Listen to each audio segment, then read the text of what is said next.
Welcome back. अगर मैं आपसे ये कहूँ कि आप अपनी शहर की नौकरी छोड़कर गांव जाकर खेतीबाड़ी करिए और अपने परिवार को पालिए, तो क्या आप ऐसा करना पसंद करेंगे? Answer would be no. Answer इसलिए ना होगा क्योंकि भारत के अंदर खेतीबाड़ी अभी एज ए प्रोफेशन डेवलप नहीं हुआ है। यूनाइटेड स्टेट्स या वेस्टर्न वर्ल्ड में एग्री को एक प्रॉपर बिजनेस के तौर पर माना जा रहा है। एग्री एंटरप्रेन्योर्स हैं, एग्री टेक स्टार्टअप्स हैं, लेकिन हिंदुस्तान के अंदर ये कल्चर अभी नहीं आया है।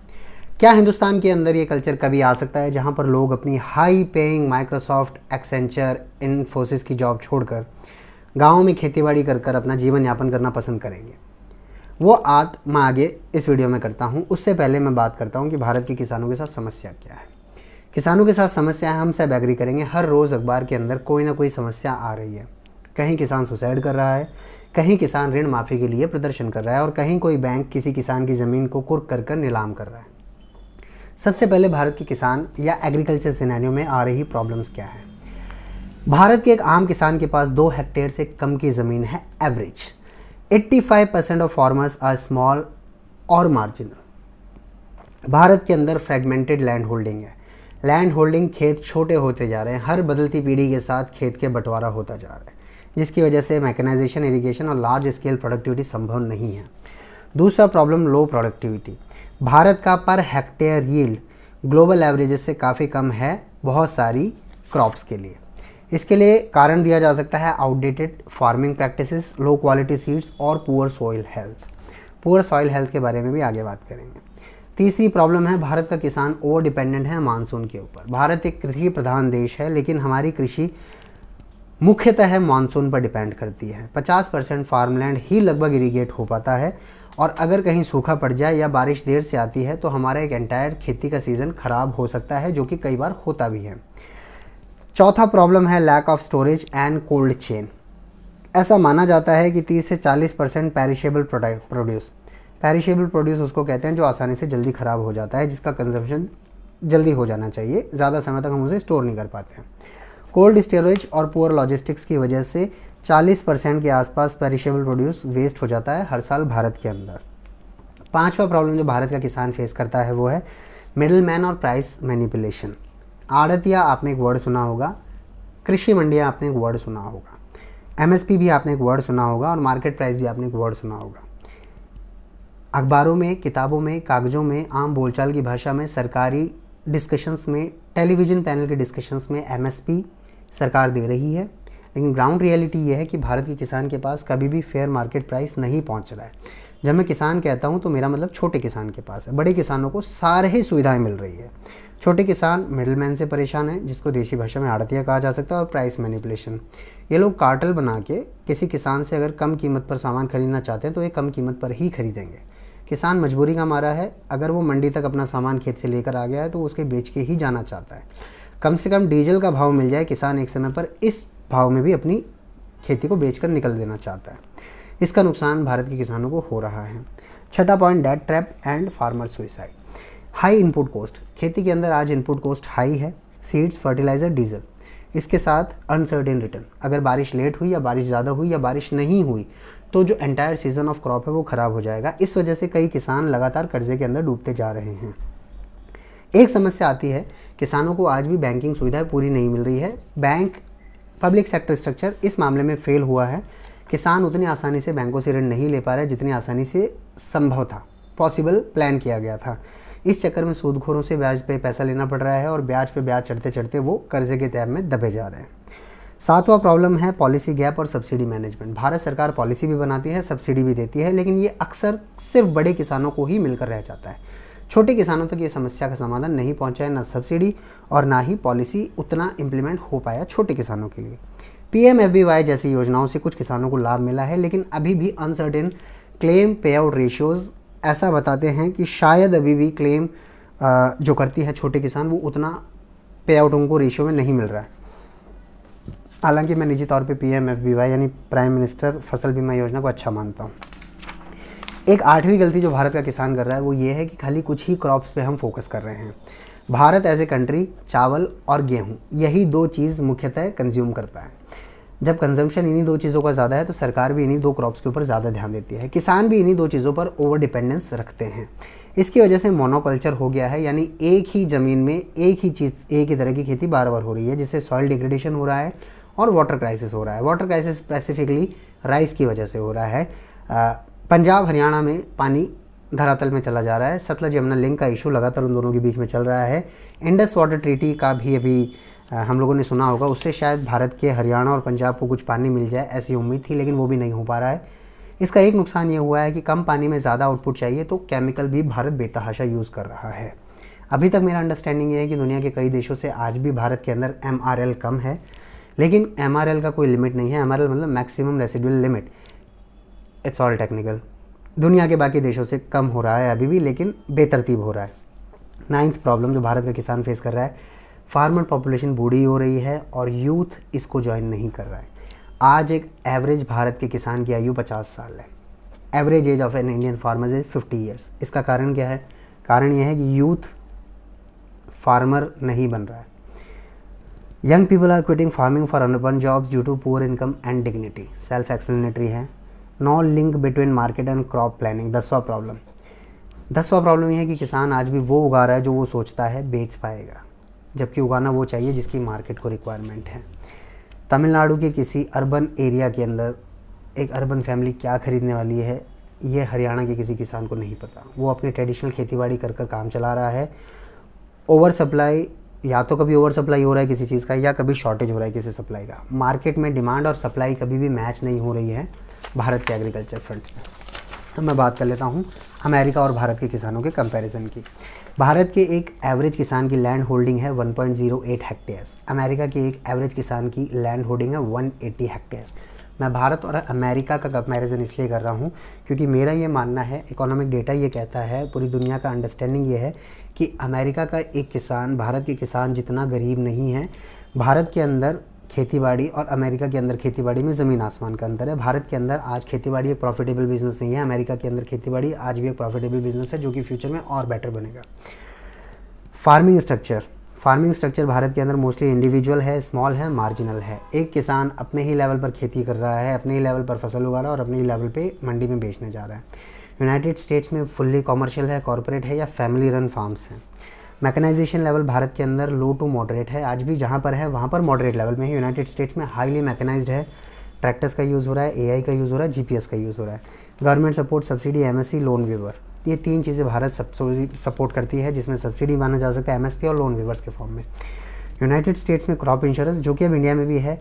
डायरेक्ट इनकम सपोर्ट अमेरिका में मिलता है, इंडिया के अंदर डायरेक्ट इनकम सपोर्ट नहीं है। R&D funding, research and development funding United states government अपने फार्मर्स को देती है। भारत के अंदर अभी ये दूर की कौड़ी है, फ्यूचर में संभव हो जाएगा, लेकिन धीरे धीरे हमको इसकी तरफ काम करना पड़ेगा।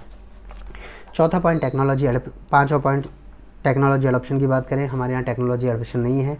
बेसिक टेक्नोलॉजी यूज़ हो रही है, AI डेटा नहीं है हमारे पास, है ही नहीं। ये डिस्कशन ही नहीं कर सकते हम भारत की एग्री में। यूनाइटेड स्टेट्स के अंदर प्रिसीजन फार्मिंग हो रही है, बायोटेक हो रहा है, ड्रोन्स का यूजेज हो रहा है, एडवांस्ड स्टेज में है अमेरिका के अंदर एग्री टेक्नोलॉजीज़। इसराइल से हमारे किसान, हमारे पैनल, हमारे एग्री एक्सपर्ट सीख के आते हैं, हम इम्प्लीमेंट भी करने का ट्राई करते हैं, लेकिन ग्राउंड लेवल पर, मास लेवल पर वो टेक्नोलॉजी ड्रिवन एग्रीकल्चर हम नहीं प्राप्त कर पाए हैं अभी। छठा प्रॉब्लम कोल्ड स्टोरेज चेन का इशू जो है, स्टोरेज और कोल्ड चेन। हमारे यहाँ अभी वीक इंफ्रास्ट्रक्चर है। अमेरिका के अंदर ये वेल सेटल्ड है, रॉबस्ट सप्लाई चेन है, पूरा कोल्ड स्टोरेज सिस्टम पूरा सेटल्ड है। आप यूट्यूब पे देखिए, खूब ट्रक वाले व्लॉग बना रहे हैं दुनिया के अंदर। इनकम, ये मार्केट एक्सेस, भारत के किसान को मार्केट एक्सेस मैक्सिमम लोकल मंडी तक, मुल्ला की दौड़ मस्जिद तक। भारत का किसान ज़्यादा से ज़्यादा एक लोकल मंडी तक सामान बेच लेगा। United states global export market है, ग्रेन, सोय, मीट मतलब डेयरी फार्मिंग, चिकन फार्मिंग हो गया, पिग फार्मिंग हो गया, वो भी एक तरह से फार्मिंग का पार्ट हो सकता है। Farming is not just confined to raising of traditional crops. Export market United States की तरफ से हम ऑब्जर्व कर रहे हैं, जिसमें ग्रेन्स है, सोय है, मीट है, ये सब एग्जांपल्स हैं। फार्मर इनकम भारत की लो और इनकन्सिस्टेंट है, यूनाइटेड स्टेट्स में हायर है, मोर स्टेबल है, कॉमन सेंस है। Agri as a business, Bharat के अंदर एग्री एज ए बिजनेस अभी नहीं देखा जा रहा है, या तो मैक्सिमम लोग इसलिए कर रहे हैं क्योंकि उनके बाप दादा करते थे, या इसलिए कर रहे हैं क्योंकि रोजी रोटी कमानी है, इसलिए कर रहे हैं क्योंकि कुछ और आता नहीं है। अमेरिका के अंदर प्रॉपर एंटरप्रेन्योरियल चैनल चल रहा है एग्री के अंदर। ऐसा नहीं कि दुनिया में सर्वश्रेष्ठ सिस्टम यूनाइटेड स्टेट्स का है, but just giving you a view कि भारत और अमेरिका के अंदर सिस्टम क्या चल रहा है। क्रॉप इंश्योरेंस भारत के अंदर आ गई है, लेकिन कवरेज ख़राब है और पे आउट्स के अंदर कंपनीज नाटक करती हैं, जो कि फैक्ट है। भारत का सिस्टम है, यूएस में वाइडली यूज्ड है और इफ़ेक्टिव है क्रॉप इंश्योरेंस। वहाँ पे पे आउट्स आते हैं, वो प्रॉफिटेबल बिजनेस है इंश्योरेंस क्रॉप का। भारत की खेती में यूथ का इंटरेस्ट डिक्लाइन हो रहा है, गिर रहा है। अमेरिका के अंदर, व्हेन आई से America I actually mean the western world, tax सेवी यूथ फार्मिंग के अंदर वेस्टर्न वर्ल्ड में एंटर कर रहा है। भारत के अंदर जीएम क्रॉप्स बैंड है, रिस्ट्रिक्टेड है। यूनाइटेड स्टेट्स में जीएम क्रॉप्स वाइडली यूज़ की जा रही है, जिसमें कॉर्न, सोयाबीन, कॉटन सारों का नाम लिया जा सकता है। ये तो मैंने आपको जस्ट एक कंपैरिजन बताया। I am not saying Bharat पीछे है, भारत बुरा है या अमेरिका अच्छा है। I am just telling you the comparison situation. अब भारत के अंदर एग्रीकल्चर बिजनेस को बेटर कैसे किया जा सकता है, इसके 3-4-5 पॉइंट है, मैं आपसे जल्दी जल्दी डिस्कस करूँगा। सबसे पहले हाई वैल्यू क्रॉप्स, जिसको भी प्रॉफिटेबल बिजनेस चाहिए भारत के अंदर एज एन एग्री, तो आप ये वाली बात हम बाद में करेंगे, हम यूथ को एंटरप्रेन्योर करने वाली। उससे पहले हम किसानी की बात करते हैं कि खेतों के अंदर जो किसान को समस्या आ रही है उसका सोल्यूशन कैसे हो। एक प्रॉब्लम मैंने आपको बताया कि टाइनी और फ्रैगमेंटेड लैंड होल्डिंग है। एक प्रैक्टिकल सॉल्यूशन जो आज से इम्प्लीमेंट स्टार्ट किया जा सकता है। किसी के पास 1 एकड़ है, किसी के पास 2 एकड़ है, किसी के पास आधा एकड़ है, किसी के पास 4 बीघा है, किसी के पास 2.5 बीघा है, किला, बीघा, मरला, ये सारी चीज़ें चलती है लैंड होल्डिंग के लिए। छोटे एरियाज़ हैं, मैकेनाइजेशन नहीं हो सकता, मास लेवल प्रोडक्शन आउटपुट नहीं आ सकता। उसका सोल्यूशन हो सकता है लैंड पूलिंग की जा सकती है, लीजिंग को रिफॉर्म किया जा सकता है, या फार्मर प्रोड्यूसर ऑर्गेनाइजेशन बनाया जा सकता है, जिससे कि छोटे फार्मर को स्केल मिले और बार्गेनिंग पावर है। याद रखिएगा, लैंड पूलिंग और एफपीओ, फार्मर प्रोड्यूसर ऑर्गेनाइजेशन, दोनों काम चल रहे हैं। इम्प्लीमेंट उतना स्ट्रिक्टली नहीं हुआ है, स्ट्रिक्टली इम्प्लीमेंटेड है, किसान जानते भी है इस बारे में, लेकिन वाइडली यूज़ नहीं हो रहा है। Invest in agritech and digitisation, एक चीज़ भारत के किसान के लिए की जा सकती है कि हम लोग टेक के अंदर इन्वेस्ट कर सकते हैं। AI, drone, satellite imaging, IoT sensors, mobile soil testing kits, real time decision और irrigation, fertiliser, pest control. Agritech अगर हम इन्वेस्ट करते हैं तो 20 से 30% हमारा यील्ड बढ़ जाएगा और कॉस्ट कम हो जाएगा, ऐसा मानना है। फर्टिलाइज़र के लिए हम लोग और रिसर्च बेस्ड सिस्टम बना सकते हैं। सॉइल टेस्टिंग किट हम इम्प्रूव कर सकते हैं। ये है, मतलब ऐसा नहीं है कि मैं नई चीज़ बता रहा हूँ, ये सब है, लेकिन इसका यूज़ बढ़ाया जा सकता है, इसके बारे में जानकारी बढ़ाई जा सकती है। तीसरा पॉइंट जो सबसे इंपॉर्टेंट होने वाला है, क्रॉप डाइवर्सिफिकेशन। वीट और राइस का जो मोनोकल्चर इंडिया में आया हुआ है, उससे हम अगर हटके, यानी मोनोकल्चर से हटके horticulture, pulses, oil seed, millets और हाई वैल्यू क्रॉप्स में जाएंगे तो सॉल्यूशन होगा। देखो, हम सिर्फ वीट और राइस पर ही ध्यान देते हैं, जिससे वाटर स्ट्रेस बढ़ता है, सॉइल की हेल्थ ख़राब होती है, इनकम कम होती है। अगर हम मोनोकल्चर से हॉर्टिकल्चर की तरफ जाएंगे, यानी एक सीज़न के बाद दूसरी क्रॉप लगाएंगे किसी एक लैंड के अंदर, तो सॉइल की हेल्थ ख़राब नहीं होगी, पानी कम चाहिए रहेगा, हमें ज़्यादा केमिकल डालने की ज़रूरत नहीं पड़ेगी। इसके अलावा चौथा चीज़ जो है, मार्केट लिंकेज बढ़ाया जा सकता है। पैन इंडिया डिजिटल मार्केट्स बढ़ाए जा सकते हैं, जैसे ई नाम, आप गूगल करिए, ई नाम चल रहा है, काम भी करता है, और हम इसको कवरेज बढ़ा सकते हैं। यूथ एंटरप्रेन्योर जब इस चीज़ के अंदर आएगा। मोनोपोली है एपीएमसी और आड़तियों की, उसको ख़त्म करना पड़ेगा। ऐसा माना जाता है कि भारत हर साल करीब 90,000 करोड़ रुपए पोस्ट हार्वेस्ट में लूज़ कर रहा है, इस वजह से क्योंकि कोल्ड चेन, वेयरहाउस और लॉजिस्टिक्स नहीं है। अगर इन तीनों के ऊपर हम काम करेंगे तो 90,000 करोड़ यानी 1 लाख करोड़ बचाया जा सकता है। आप ध्यान दीजिए कि भारत के अंदर पीएम किसान सम्मान निधि योजना का जो टोटल बजट है साल का, वो अबाउट 70,000 करोड़ है, 60,000 से 70,000 करोड़ है। लगभग 10 से 11 करोड़ किसान भारत के अंदर है, 6,000 रुपये साल के दिए जाते हैं, लगभग 60 से 65,000 करोड़ रुपए उस पर जाता है, और हम यहाँ 90,000 करोड़ रुपए वेस्ट कर रहे हैं पोस्ट हार्वेस्ट लॉसेस में। कोल्ड स्टोरेज बनाने हैं, रूरल वेयर हाउसेस बनाने हैं और रीफर ट्रक्स बनाने हैं। एमएसपी सिस्टम को इम्प्रूव करना पड़ेगा। एमएसपी, जैसा कि हमने आपको बताया है कि मिनिमम सपोर्ट प्राइस, किसी एक पर्टिकुलर क्रॉप के लिए सरकार एमएसपी अनाउंस करती है। उसका नुकसान ये होता है कि सिर्फ एक ही प्रकार की क्रॉप उगाई जा रही है, उसमें केमिकल बहुत ज़्यादा यूज़ हो रहा है, बेतरतीब तरीके से डिमांड और सप्लाई का गैप है। इसकी बजाय हम डायरेक्ट इनकम सपोर्ट को बढ़ा सकते हैं या प्राइस डेफिशिएंसी पेमेंट को प्रमोट कर सकते हैं। सस्टेनेबल और मार्केट न्यूट्रल कंसेप्ट हम ला सकते हैं खेती और किसानों के लिए, जिससे उनको डायरेक्ट बेनिफिट होगा other than traditional MSP concept. Agri entrepreneurship हमें करनी पड़ेगी, यूथ इन्वॉल्वमेंट हमें करना पड़ेगा, वाटर रिफॉर्म, ड्रिप इरिगेशन और स्प्रिंकलर सिस्टम, इंसेंटिव प्रोवाइड करिए वाटर एफिशिएंट क्रॉप्स के लिए और रेन वाटर हार्वेस्टिंग। फिर क्रॉप इंश्योरेंस का कवरेज और फूड प्रोसेसिंग। इसके अलावा देखिए, एक चीज़ जो थी वो as a business of agri को हमें मोर और लेस एक्सेप्ट करना पड़ेगा। हम बहुत समय तक इस चीज़ से दूर नहीं भाग सकते। अभी थोड़े दिन पहले एग्री रिफॉर्म बिल लाए थे मोदी जी, भारत सरकार, उस पर काफ़ी हो हल्ला हुआ था, लेकिन अब हम इससे ज़्यादा समय दूर नहीं रह सकते। This has to be a norm. हमें इस चीज़ को एक्सेप्ट करना पड़ेगा, क्योंकि इसी में भारत की आने वाली जनरेशन का भला है। क्योंकि एवरेज एज 50 हो गई है। आज आपसे 30 साल बाद सोचिए, जब नए किसान एंटर नहीं करेंगे सिस्टम के अंदर, तो जब 80 साल तक बेचारा एक किसान चला रहा है, उसके बाद कहाँ चला पाएगा वो? हमें ही आना पड़ेगा किसानी के अंदर, खेती के अंदर। हमें से मतलब फ्यूचर में शायद मैं भी आ जाऊँ, लेकिन हमें एम्बिशंस, हमें ऑप्टिमिज्म नज़र आना चाहिए। तो वो ऑप्टिमिज्म तो अपने आप से हमें निकालना पड़ेगा भारत की खेती के लिए। तो बाकी कॉन्ट्रैक्ट फार्मिंग हम कर सकते हैं। Contract farming is going to be a future. आने वाले समय में ये आएगा। डायरेक्ट टू कंज्यूमर मॉडल आएगा। हाई वैल्यू क्रॉप्स की वैल्यू बढ़ेगी। Saffron, mushroom, exotic vegetable, medicinal plant, floriculture. मतलब मास स्केल पे ऐसा नहीं हो सकता। हमें गेहूँ भी चाहिए, चावल भी चाहिए, दालें भी चाहिए, लेकिन इसके साथ हाई वैल्यू क्रॉप्स की भी डिमांड है। जैसे सैफरन हुआ, सैफरन के लिए आप कहेंगे कश्मीर के अंदर सैफरन होता है, राजस्थान के बाड़मेर में कहाँ सैफरन उगेगा? तो इसका भी सोल्यूशन है। मेरे एक सीनियर हैं जिन्होंने मेरे को एक दिन कॉल किया, एक व्हाट्सएप भेजा था ट्विटर पे उन्होंने, यूट्यूब पे। उसके अंदर कुछ लड़कों ने एक कंटेनर ख़रीदा, जो आपको दिखते हैं ना कंटेनर लोहे के, रेलवे में जब आप जाते हैं फ्रैट कंटेनर्स, उसके अंदर उन्होंने वो कंटेनर ख़रीदा, अपने घर की छत पे उसे लगाया।